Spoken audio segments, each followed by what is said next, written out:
Hello everybody, this is Fernando for the latest Cryptids of the Week video. Well, this one was an interesting suggestion by the Cryptids Wiki website. Again, I'm just picking the random page, and this one that came up, I've actually talked about a very similar cryptid, one of my earliest videos, way back when. I had to look back, and in fact it was a little over 2 years ago that I talked about this related cryptid. So it was interesting that I came upon this random page because while it is very similar to one I've talked about before, it seems to be yet another species of it, kind of like a cousin of it of sorts. And in this case, it has to do with a particular man-eating tree that's called the Madagascar tree. The one that I did a little over 2 years ago, again, one of my earliest ones was the Yateveo tree, which was pretty good. It was one of the ones that landed most viewers to my page. YouTube sometimes tells me what videos are attracting the most people to my page, and this was one of them for a while, that Yateveo cryptid. So it's interesting that I came across again on this random page because here, the Madagascar tree seems to be a distant related cousin to the Yateveo tree. Both very similar in that they're man-eating trees, but they both look different and they come from different parts of the world. So in this case, the Madagascar tree, some of this information, if it's pretty similar to my last video, that Yateveo tree, then please bear with me. But the reason why I wanted to talk about this one was the guy that found this tree and gave a description of it, by far has given one of the most accurate, detailed, richly detailed descriptions yet when it comes to describing a cryptid. Very, very fascinating stuff. I haven't come across somebody with this much level of detail in quite a while, so that's why I wanted to share it with everybody here. Now, the Madagascar tree is, of course, found in Madagascar, hence its name, and it was found sometime in the late 1800s, only in the sense that it could be something that was living far, far long ago, because based on the tales from this guy that found it, a guy by the name of Carl Lichet, it seemed like this was a tree that was well known among the people that lived there, the people that were inhabiting that area of Madagascar. So it seemed like it was a tree that was there for a very, very long time, but officially it was discovered by modern civilization back in 1874 to be exact. And this was what happened. The German explorer, his name was again Carl Lichet. He apparently provided a description to a friend of his about his experience coming across this tree. This friend got this information through the form of some kind of letters. In other words, he sent a letter to a colleague, a guy by the name of Dr. Omelius Friedlowski, and in it, eventually those letters were sent to a New York publication, and it was like a newsletter of sorts.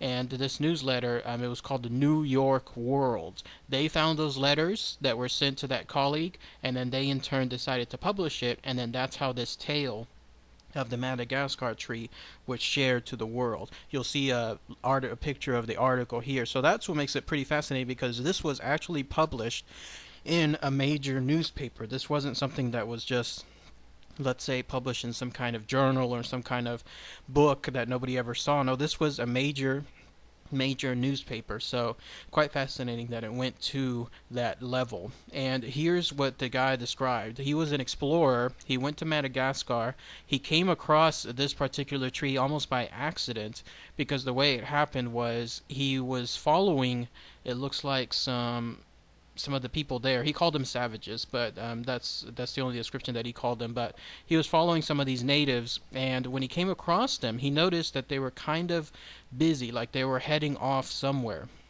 And so he decided he wanted to go ahead and silently follow them as well. In fact, the tribe that we're talking about, the natives, they were called the Makotos.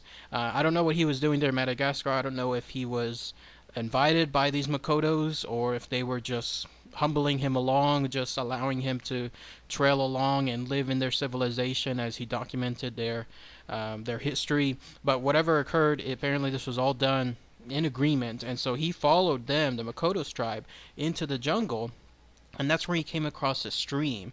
And then when he came across the stream, he noticed what he called and this is his words, the most singular of trees. It made it seem like this was a tree that was isolated, and with good reason.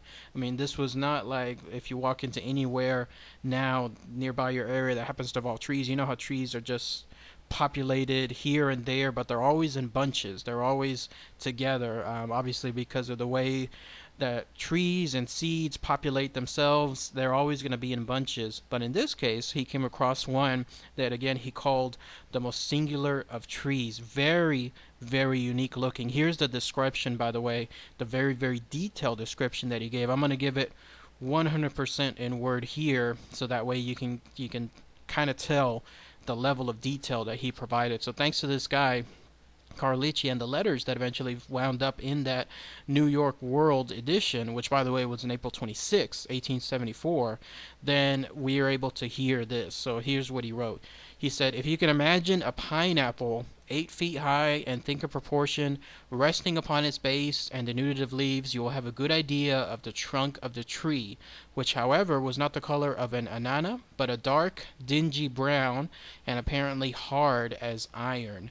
From the apex of this truncated cone, at least 2 feet in diameter, 8 leaves hung sheer to the ground like doors swung back on their hinges. These leaves, which were joined to the top of the tree at regular intervals, were about 11 or 12 feet long and shaped very much like the leaves of the American agave or century plant.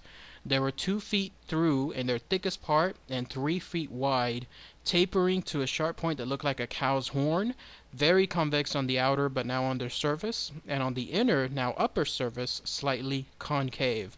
This concave face was thickly set with very strong thorny hooks, like those upon the head of a teasel, and these leaves, hanging thus limp and lifeless, dead green in color, had in appearance the massive strength of oak fiber. Pretty detailed. I mean, this almost reads like a story of sorts, like a manual, the way this guy is describing this particular tree. And this is where he goes into further detail. The apex of the cone was a round, white, concave figure like a smaller plate set within a larger one. This was not a flower but a receptacle, and there exuded into it a clear, triacally liquid honey sweet, and possessed of violent, intoxicating, and soporific properties. From underneath the rim, so to speak, of the uppermost plate, a series of long, hairy green tendrils stretched out in every direction towards the horizon. These were 7 or 8 feet long and tapered from 4 inches to a half an inch in diameter, yet they stretched out stiffly as iron rods. And above these, from between the upper and under cup, 6 white, almost transparent pulpi reared themselves toward the sky, twirling and twisting with a marvelous incessant motion, yet constantly reaching upwards. Thin as reeds and frail as quills apparently, they were yet 5 or 6 feet tall, and were so constantly and vigorously in motion, with such a subtle, sinuous, silent throbbing against the air, that they made me shudder, in spite of myself, with their suggestion of a serpent flayed, yet dancing on their tails.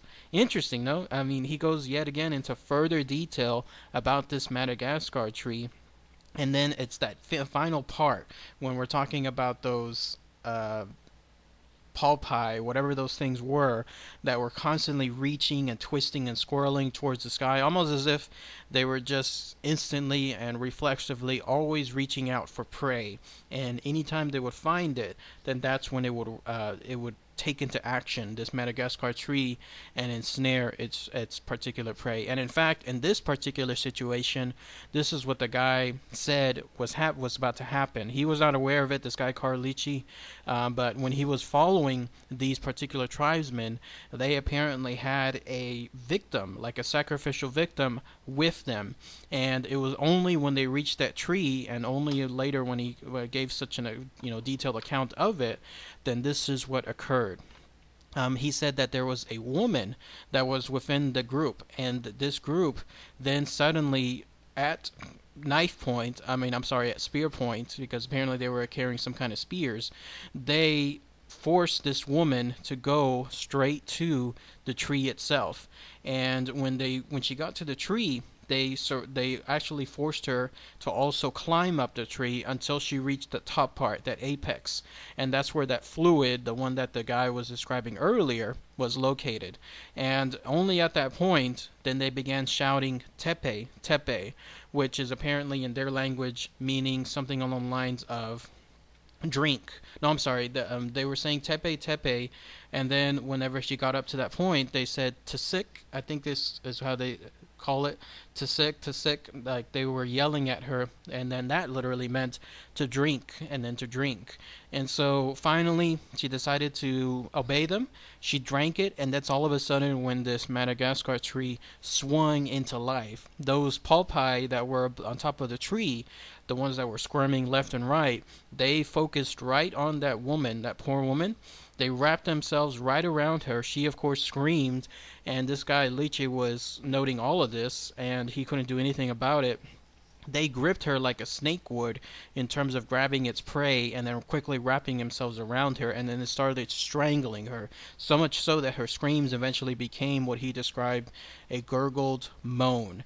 And then they just simply did their deal. They started wrapping around her more and more, probably crushing her in unusual, let's say, angles, that kind of horrid stuff when it comes to snakes, how when they wrap themselves around certain prey and they just start contracting that their limbs together, it goes into bad angles, and that's probably what was happening to her.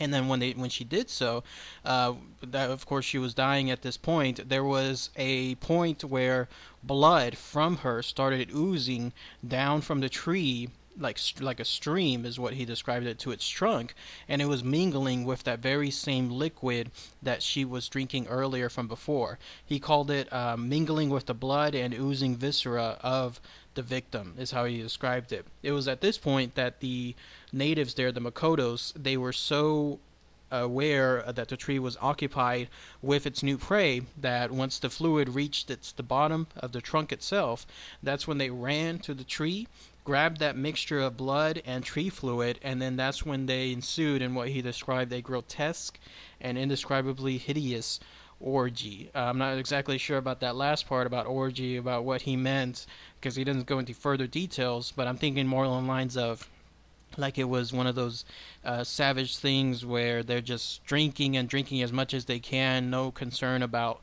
how they appeared or how they look like, with blood, just spewing everywhere, just trying to get as much as they can of this liquid. Unknown why they were doing this, why the sacrifice, why the drinking of this blood with the tree liquid.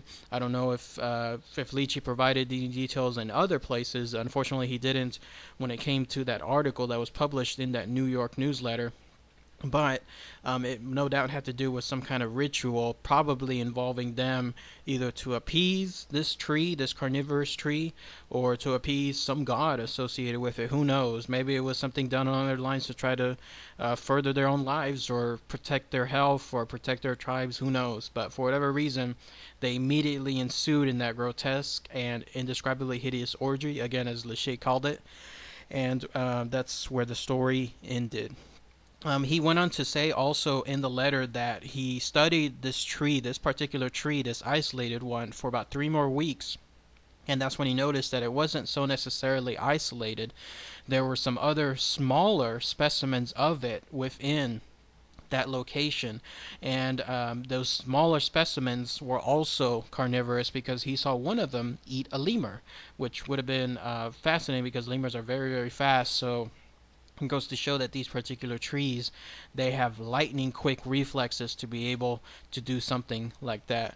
But that's it. That's the story of the Madagascar tree. No sightings beyond that. The Wikipedia, the cryptid Wikipedia page states that the last known sighting is 1933. I'm not sure what that's about though, because there doesn't seem to be any other description on what that sighting was and what it had to do with the Madagascar tree. But if anyone has any information on that, it'll be fascinating to hear. Unfortunately, this guy, Liche, he didn't really provide any kind of, let's say, detailed map of where this carnivorous tree was located, other than that it was by some kind of stream and that it was an isolated location within itself. It was in a forest and it was by the stream, but the tree itself was in an isolated location. That's about it. He didn't provide any exact detailed, this ironic considering the detail he gave of the tree description itself, but he didn't provide any detailed description of where his location was and where he found this tree. It would have been fascinating to do so, because to this day, I mean, something involving trees, they live for a long, long time, hundreds of years. So we could have something that could still be out there in Madagascar to this day. It just hasn't been found yet. It just has to be located, and it would be quite fascinating to see that. By the way, of course, there are carnivorous trees today, but they're mostly those snap shut kind of plants, the ones that have those two open lids, where when a bug falls in them, then all of a sudden they just snap shut and they just stay shut, and then slowly the bug, or in some cases small animals like, let's say, a frog, just slowly get digested. But nothing, of course, along the lines of this Madagascar tree with its twisting and twirling pulpi, and the limbs, the ones that can strangle and circle around the victim like a snake. Nothing along those lines. So the foresty world does have it. I mean, they do have those type of trees today. But if anyone has any information on this, the Madagascar tree, any more recent sightings in particular, then please post those comments, share them below. It'd be great to hear that information. And again, very similar to what I talked about earlier with the Yataveo cryptid, I was wondering when I would come across something like this, where I talk about so many cryptids that eventually I talk about something very similar to another cryptid, and in this case very, very close cousin to it. But as you can see, this one is way different in terms of its look, in terms of its description, in terms of how it interacts, and how it works with its prey, anything along those lines. So it was quite fascinating to come across, and great job to this guy Carlici for, if this is true in terms of his description, how he came across this and was able to give such a detailed description. All these photos that you've seen, these are artists' depictions based on that great level of detail. So alright everybody, thanks again as always, take care.